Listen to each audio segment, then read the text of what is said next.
دریا سندھ کے دونوں کناروں پر بہت بڑا رقبہ موجود ہے۔ دریا سے ملے ہوئے رقبے کو کچا کہا جاتا ہے اور اس کے بعد جنگلات ہیں۔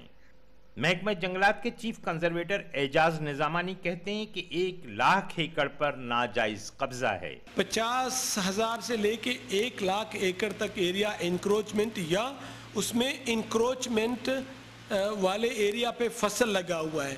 باقی زیادہ تر جو ہے نا وہ یا تو وہ ان پروڈکٹیو بیرن پڑے ہوئے ہیں یا اگر کسی بندے کا انکروچمنٹ ہے بھی صحیح تب بھی اس پہ کوئی فصل وغیرہ نہیں ہے۔ محکمہ جنگلات طویل عرصے کے بعد کسی سخت گیر وزیر کے ماتحت آیا ہے اور وہ ذوالفقار مرزا ہیں جو حکومت سندھ میں وزیر داخلہ بھی ہیں۔ انہوں نے حال ہی میں ایک بیان میں کہا کہ ممتاز بھٹو، لیاقت جتوئی، ٹھٹا کے شیرازیوں سمیت بااثر سیاستدان جنگلات اور کچے کی زمینوں پر قابض ہیں۔ میں نے صرف بیان نہیں دیا ہے، میں نے پبلک نوٹس بھی ان قابضین کے لیے اخباروں میں دیا ہے، اپنے ڈپارٹمنٹ کی طرف سے، فارسٹ ڈپارٹمنٹ کی طرف سے، کہ وہ آ کے ڈپارٹمنٹ سے نیگوشیٹ کریں، وہ آ کے اپنے لیزز کے لیے اپلائی کریں اگر وہ انٹرسٹڈ ہیں، اور مطلب ہے کہ جو اللیگل آکیوپیشن ہے وہ اب چلنے نہیں دیا جائے گا۔ محکمہ جنگلات اپنی زمین 5 سال کے لیے لیز پر دیتا ہے، تو پھر بااثر لوگ کس طرح قابض ہوئے؟